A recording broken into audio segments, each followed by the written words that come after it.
ग्रहों की नवांश आधारित शुभाशुभता से संबंधित एक महत्वपूर्ण अवधारणा है पुष्कर नवांश। हालांकि उत्तर भारत के ग्रंथों में इसका बहुत अधिक उल्लेख देखने को नहीं मिलता, परंतु दक्षिण भारत के ग्रंथों में और विशेष रूप से नाड़ी ग्रंथों में पुष्कर नवांश को नवांश आधारित अवधारणाओं में प्रमुख रूप से प्रतिपादित किया गया है। यहाँ यह जानना भी जरूरी है कि यह अवधारणा पुष्करांश से भिन्न है। पुष्करांश में राशि विशेष के कुछ अंश पुष्कर संज्ञक कहे गए हैं, परंतु पुष्कर नवांश एक भिन्न अवधारणा है जो नवांश पर आधारित है। इसमें प्रत्येक राशि में दो दो नवांश पुष्कर संज्ञक कहे गए हैं। इसकी परिभाषा करते हुए विद्या माधवियम में लिखा गया है कि मेष सिंह एवं धनु राशि में सप्तम एवं नवम नवांश, वृषभ कन्या और मकर राशि में तृतीय और पंचम नवांश, मिथुन तुला एवं कुंभ राशि में षष्ठ और अष्टम नवांश, कर्क वृश्चिक और मीन राशि में प्रथम एवं तृतीय नवांश पुष्कर संज्ञक नवांश होते हैं। मेष सिंह एवं धनु राशियों में सप्तम नवांश तुला का और नवम नवांश धनु का होता है। यदि कोई ग्रह मेष सिंह या धनु राशि में स्थित है और वह नवांश में तुला या धनु में है तो वह पुष्कर नवांश में होगा। इसी प्रकार वृषभ कन्या और मकर राशियों में तीसरा नवांश मीन का और पांचवा नवांश वृषभ का होता है। यदि कोई ग्रह वृषभ कन्या या मकर राशि में है और मीन या वृषभ नवांश में है तो वह पुष्कर नवांश में होगा। जहां तक मिथुन तुला और कुंभ राशियों का प्रश्न है तो उनमें छठा और आठवां नवांश मीन और वृषभ का होता है। इस प्रकार यदि ग्रह मिथुन तुला या कुंभ राशि में स्थित है और मीन या वृषभ नवांश में है तो वह भी पुष्कर नवांश में होगा। कर्क वृश्चिक और मीन राशियों में स्थित ग्रह यदि कर्क या कन्या नवांश में स्थित है तो वह भी पुष्कर नवांश में होगा। इस प्रकार कुल 24 नवांश पुष्कर संज्ञक है। वृषभ, कर्क, कन्या, तुला, धनु और मीन नवांशी पुष्कर नवांश होते हैं। मिथुन को छोड़कर सौम्य ग्रह के नवांशी पुष्कर नवांश माने गए हैं। सूर्य, मंगल और शनि के नवांश पुष्कर नवांश नहीं होते। सर्वाधिक शुभ ग्रह गुरु और शुक्र है और इनके 9 नवांश पुष्कर संज्ञक है। पुष्कर नवांश में स्थित लग्न या ग्रह को शुभ फलदायक माना गया है। इस संबंध में कहा गया है कि लग्न यदि पुष्कर नवांश में हो तो जातक उच्च सफलता प्राप्त करता है। जन्मपत्रिका में जितने अधिक ग्रह पुष्कर नवांश में होते हैं वह जन्मपत्रिका उतनी ही बली और शुभ फलदायक होती है।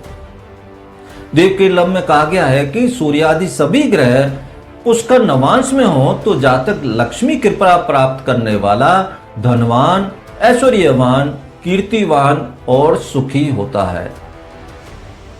ग्रंथों में बृहस्पति के पुष्कर नवांश में होने की स्थिति को सर्वाधिक शुभ माना गया है। कहा गया है कि केंद्र या त्रिकोण में गया हुआ बृहस्पति यदि पुष्कर नवांश में हो तो जातक सौभाग्यशाली होता है। कहने का आशय यह है कि जो भी ग्रह पुष्कर नवांश में स्थित है वह शुभ फलदायक होता है और अपने भाव स्वामित्व, भावगत एवं राशिगत स्थिति तथा अन्य ग्रहों से हो रहे शुभाशुभ संबंधों के आधार पर अधिक शुभ फल देने की सामर्थ्य रखता है। मंगल कर्क राशि में और कर्क नवांश में स्थित होकर नीच राशि और नीच नवांश में होता है तथा वर्गोत्तमी होने के साथ साथ पुष्कर नवांश में भी होता है। इसी प्रकार मेष सिंह या धनु राशि का सूर्य तुला नवांश में हो, वृषभ मिथुन कन्या तुला मकर या कुंभ राशि का बुध मीन नवांश में हो अथवा कर्क वृश्चिक या मीन राशि का शुक्र कन्या नवांश में हो तो वह नीच नवांशस्थ होते हुए भी पुष्कर नवांश में होता है। ये दोनों विरोधाभासी स्थितियां हैं। मंगल नीच राशि नीच नवांश में होकर एक ओर जहां वर्गोत्तमी है तो वहीं पुष्कर नवांश में भी है। ऐसी स्थिति में वह किस प्रकार के फल देगा? हालांकि ग्रंथों में वर्गोत्तमी एवं पुष्कर नवांश में स्थित ग्रह के सदैव शुभ फल बताए गए हैं, तो वहीं दूसरी ओर नीच नवांशस्थ ग्रह के अशुभ फल भी कहे गए हैं। आधुनिक विद्वान ग्रंथों के दोनों ही मतों से सहमत हैं। वस्तुतः पुष्कर नवांश में स्थित ग्रह भले ही वह नीच नवांश में क्यों ना हो, करियर आदि के संबंध में प्राय शुभ फल देता है, परंतु उसकी शुभता उतनी नहीं होती जितनी कि उच्च या स्वयं नवांश में स्थित होने पर होती है। जहां तक उसके नीच नवांश में होकर फल देने का प्रश्न है, तो वह अपने नैसर्गिक कारकत्वों से संबंधित फल तथा स्वास्थ्य, स्वभाव एवं रिश्तों के संबंध में अशुभ फल देता है। पुष्कर नवांशस्थ ग्रह शुभ फलदायक होता है यदि वह किसी प्रकार का योग निर्मित कर रहा है, तो उस योग के शुभ फलों में वृद्धि करता है।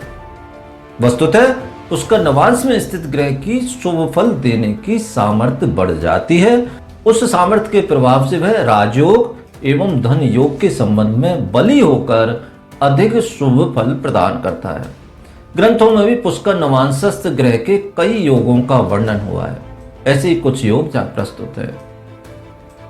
पहला है, यदि चंद्रमा, मंगल एवं बृहस्पति तीनों ही पुष्कर नवांश में हो तो यह राजयोग संज्ञक होता है और वैद्यनाथ के अनुसार ऐसा व्यक्ति राजा बनता है। आधुनिक संदर्भ में उच्च पदाधिकारी अथवा मंत्री आदि बनता है। दूसरा है, यदि गुरु कर्मेश होकर द्वितीय भाव में पुष्कर नवांश में स्थित हो और मंगल से युक्त या दृष्ट हो तो चामर संज्ञक योग का निर्माण होता है और जातक को 22वें वर्ष से परम सुख की प्राप्ति होती है।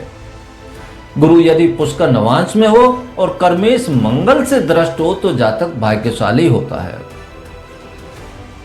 पंचमेश, भाग्येश, कर्मेश आदि शुभ भावेश यदि पुष्कर नवांश में स्थित हो तो यह एक राजयोग संज्ञक होता है और जातक अपने जीवन में सफलता प्राप्त करता है। वर्गोत्तमी ग्रह की भांति पुष्कर नवांश में स्थित ग्रह अपनी दशा में प्राय शुभ फल प्रदान करता है। वस्तुतः पुष्कर नवांश में स्थित ग्रह राजयोग कारक होता है। उसकी दशा अंतरदशा में जातक को राजयोग, धन अथवा सफलता की प्राप्ति होती है। यदि जन्मपत्रिका में लग्न पुष्कर नवांश में स्थित है और लग्नेश बली होकर केंद्रेश या त्रिकोणेश से संबंध बना रहा है तो लग्नेश की दशा जातक के लिए सफलता कारक होती है। यह भी देखा गया है कि यदि नीच राशि या नवांश में स्थित ग्रह वर्गोत्तमी या पुष्कर नवांश में स्थित है तो वह करियर आदि के संबंध में प्राय शुभ फल देता है, भले ही उस दशा में स्वास्थ्य एवं रिश्ते आदि के संबंध में उसे समस्याएं होती हैं। ग्रह यदि शुभ भावेश होकर शुभ योग का निर्माण कर रहा है, साथ ही वह पुष्कर नवांश में है, तो उसकी दशा में जातक को अच्छी सफलता प्राप्त होती है, नए अवसर मिलते हैं और पहले से चले आ रहे करियर संबंधी मामलों में भी उसे बेहतर प्रतिफल प्राप्त होते हैं। अब आइए कुछ उदाहरणों के माध्यम से समझने का प्रयास करें कि पुष्कर नवांशस्थ ग्रह किस प्रकार से फल प्रदान करते हैं। प्रसिद्ध उद्योगपति रामकृष्ण डालमिया की जन्मपत्रिका में लग्न, मंगल और शनि पुष्कर नवांश में है तथा गुरु उच्च नवांशस्थ है। लग्नेश बुध और भाग्येश शनि के मध्य परस्पर दृष्टि संबंध से राजयोग निर्मित हो रहा है, तो वहीं शुक्र बुध की युति भी राजयोग का निर्माण कर रही है।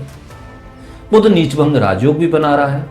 जीवन के आरंभ के कई वर्ष कठिनाई से व्यतीत हुए, परंतु जैसे ही एकादशेश मंगल जो कि वर्गोत्तमी होकर पुष्कर नवांश में स्थित है की दशा का आरंभ हुआ, वैसे ही इनके जीवन में उन्नति आरंभ हो गई।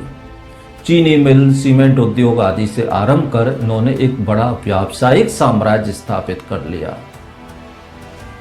आंध्र प्रदेश के पूर्व मुख्यमंत्री एन.टी. रामाराव की जन्मपत्रिका में लग्न, चंद्रमा, गुरु और केतु पुष्कर नवांश में है, जबकि सूर्य उच्च नवांशस्थ है तथा बुध वर्गोत्तमी और पुष्कर नवांशस्थ है।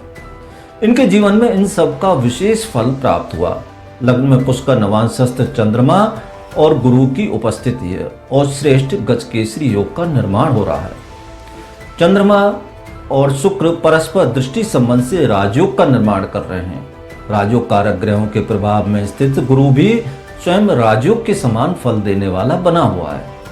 केतु महादशा में बुध की अंतरदशा में जनवरी 1983 में ये आंध्र प्रदेश के मुख्यमंत्री बने। केतु पुष्कर नवांशस्थ है, वहीं बुध वर्गोत्तमी होकर पुष्कर नवांशस्थ भाग्य नवांशेष मंगल से परस्पर दृष्टि संबंध बनाकर राजयोग कारक है।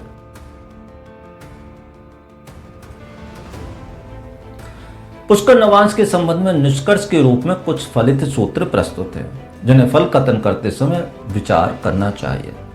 पहला है, जन्मपत्रिका में जितने अधिक ग्रह पुष्कर नवांश में होते हैं, जन्मपत्रिका उतनी ही बली और शुभ फलदायक होती है। वस्तुतः पुष्कर नवांश में स्थित ग्रह की शुभ फल देने की सामर्थ्य में वृद्धि होती है, जिसके चलते जातक को उस ग्रह के भाव स्वामित्व, नैसर्गिक कारकत्व एवं भावगत स्थिति के आधार पर शुभ फलों की प्राप्ति होती है। दूसरा पॉइंट है, लग्न के साथ साथ यदि पंचमेश, भाग्येश, कर्मेश आदि पुष्कर नवांश में स्थित हों तो उनकी दशाओं में जातक को उच्च सफलता प्राप्त होती है। तीसरा बिंदु है, जन्मपत्रिका में बन रहे राजयोग, धनयोग आदि शुभ फलप्रद योग निर्माता ग्रह यदि वर्गोत्तमी या पुष्कर नवांश में स्थित हों तो उन योगों के शुभ फल तुलनात्मक रूप से अधिक प्राप्त होते हैं। चौथा बिंदु है, नीच राशि या नवांश में स्थित होकर कोई ग्रह यदि पुष्कर नवांश में है तो करियर आदि के संबंध में वह अपनी दशा में सामान्यतः अनुकूल फल देता है, भले ही अन्य क्षेत्रों में उसके प्रतिकूल फल प्राप्त हों। वस्तुतः पुष्कर नवांश ग्रह के शुभ फल देने की सामर्थ्य में वृद्धि करता है। पुष्कर नवांशस्थ ग्रह कुंडली में जिस स्थिति में है उस स्थिति के अनुरूप अपने शुभ फल प्रदान करता है। यदि वह राजयोग कारक है तो करियर में निरंतर उन्नति एवं सफलता प्रदान करता है। इसी प्रकार यदि वह धनयोग कारक है तो वह उच्च जीवन स्तर बनाए रखता है और उसकी दशा धन लाभ में वृद्धि करवाती है। धन्यवाद।